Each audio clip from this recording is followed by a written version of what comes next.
বাংলাদেশেও under missile city রয়েছে। কি আপনারা অবাক হলেন? আর এই কথাটি আমি বলিনি, বলেছেন স্বয়ং ইন্ডিয়ান একজন সামরিক কর্মকর্তা। তাহলে ভিডিওটি দেখে নিন।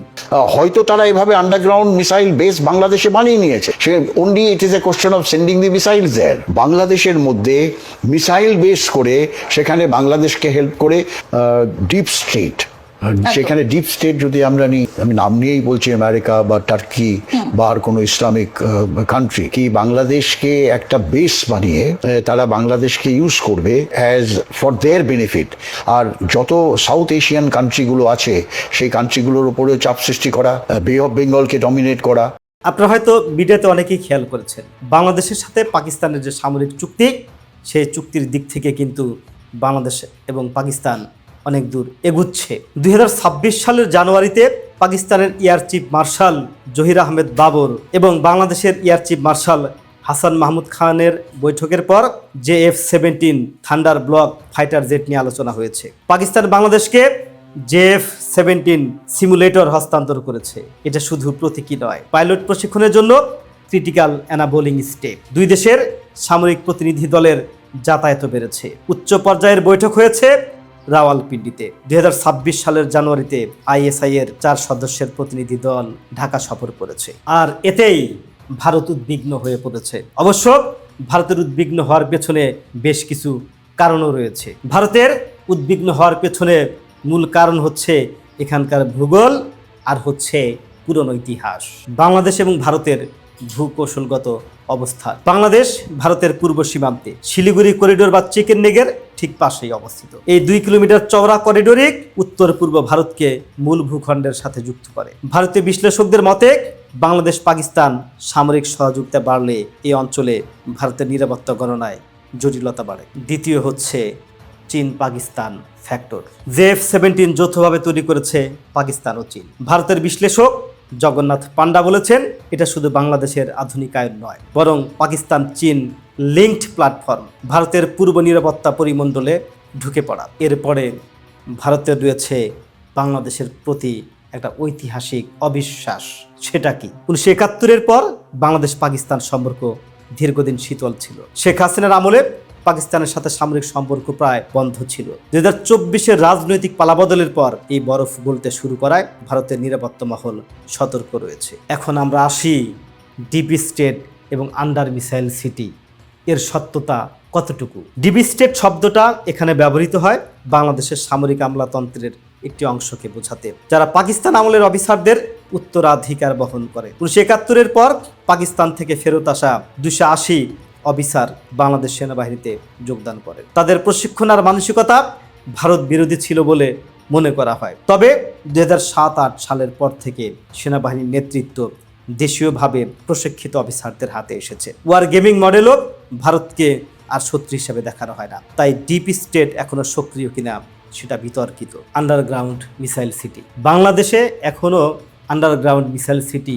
আছে কিনা এটির প্রমাণ পাওয়া যায়নি। তবে আন্ডারগ্রাউন্ড শব্দটা বলতেই বোঝানো হয় যেটি আসলে প্রকাশ্যে না, যেটি গোপনে চলে। এটা নিয়েও কিছুটা বিতর্ক আছে। তবে ভিডিওর শুরুতে যে সামরিক অফিসারের কথা আপনাদেরকে শোনালাম, তার ধারণা থেকে অনেকটা স্পষ্ট হওয়া যায় বাংলাদেশে হয়তো আন্ডারগ্রাউন্ড মিসাইল সিটি রয়েছে। তাছাড়া ভারতে ইউটিউব ও মিডিয়াতে আন্ডারগ্রাউন্ড বেস নিয়ে আলোচনা হয়, কিন্তু সেটা ইরান বা চীনের প্রসঙ্গে। ভারত নিজেই অন্ধ্রপ্রদেশের রামবিলিতে প্রজেক্ট বর্ষা নামে আন্ডারগ্রাউন্ড সাবমেরিন বেস বানাচ্ছে। বাংলাদেশের ক্ষেত্রে এটা এখন অনুমান বা মনস্তাত্ত্বিক যুদ্ধের অংশ। ভারতীয় কর্নেল মায়াঙ্ক চৌবে বাংলাদেশের 2 চিকেন নেগের কথা বলে সতর্ক করেছেন, যে মিসাইল সিটির কথা তিনি বলেননি। তাহলে ভারতের ভয় কি অমূলক? এর পেছনেও কয়েকটি কথা আছে। এক হচ্ছে সামরিক অভ্যাস তৈরি করা। পাকিস্তানের সাথে প্রশিক্ষণ ডক্ট্রিন শেয়ারিং হলে বাংলাদেশ পাকিস্তানের মধ্যে অপারেশনাল সামঞ্জস্য বাড়বে। 2 হচ্ছে চীন পাকিস্তান বলয়। বাংলাদেশ যদি চীন থেকে J-10C ইউরোফাইটার টাইফুন, তুরস্ক থেকে T-129 অ্যাটাক কেনে আর সাথে JF-17 নেয়, তাহলে ভারতের পূর্ব সীমান্তে অস্ত্রের বৈচিত্র্য বাড়বে। এরপর হচ্ছে গোয়েন্দা সংস্থার ঝুঁকি। ISI DGFI সহযোগিতা 15 বছর পর পুনরায় শুরু হয়েছে। ভারতের আশঙ্কা এটা উত্তর পূর্বের বিদ্রোহী গোষ্ঠীগুলোর জন্য রুট খুলে দিতে পারে। এবার যুক্তির বিপক্ষে এক্ষেত্রে বাংলাদেশেরও কিছু সীমাবদ্ধতা রয়েছে। বাংলাদেশের প্রতিরক্ষা বাজেটে 2025-এ 3.34 বিলিয়ন মার্কিন ডলার মিসাইল সিটি বানানো $100 কোটি প্রকল্প, যা বাংলাদেশের বাজেটে সম্ভব নয়। এরপর হচ্ছে কৌশলগত ভারসাম্য। বাংলাদেশ, চীন, তুরস্ক, পশ্চিমা দেশ, ভারত সবার কাছ থেকে অস্ত্র নেয়। এটা ডাইভার্সিফিকেশন, একপাক্ষিক ঝোঁক নয়। এরপরে হচ্ছে অর্থনৈতিক বাস্তবতা। বাংলাদেশের বাণিজ্য ভারতের সাথে $14 বিলিয়ন, আর পাকিস্তানের সাথে মাত্র $1 বিলিয়ন। অর্থনৈতিক স্বার্থ কিন্তু ভারতের দিকেই ভারী, তবে ভারতের উদ্বেগ কিন্তু পুরোপুরি কল্পনা নয়। এখানে বাংলাদেশের সাথে পাকিস্তানের ঘনিষ্ঠতা বেড়েছে, চীনের ঘনিষ্ঠতা বেড়েছে, সেই সাথে এখানে ডিপ স্টেট তো কাজ করছেই। আমেরিকার সাথে বাংলাদেশের আরেকটি চুক্তি হয়েছে, যেখানে আমেরিকা চায় বাংলাদেশে তাদের ঘাঁটি, কিন্তু ভারত চায় না যে বাংলাদেশে তাদের ঘাঁটি করুক। ভারত চেয়েছিল শেখ হাসিনাকে ক্ষমতায় রাখতে, কিন্তু আমেরিকার ডিপ স্টেট শেখ হাসিনাকে ক্ষমতা থেকে উৎখাত করেছে। এটি এখন দিনের আলোর মতো সত্য। আর সেখানে আমেরিকা পন্থী ডক্টর ইউনূসকে ক্ষমতায় বসিয়েছিল। তাহলে কি 1.5 বছরে এমন কিছু হতে পারে না যেখানে আন্ডার মিসাইল সিটি থাকতে পারে? এটিও অমূলক নয়। তাছাড়া পূর্ব ভারতীয় সীমান্তে যে উদ্বেগের বিষয়, সেই বিষয়ের সাথে এটি সামঞ্জস্যপূর্ণ।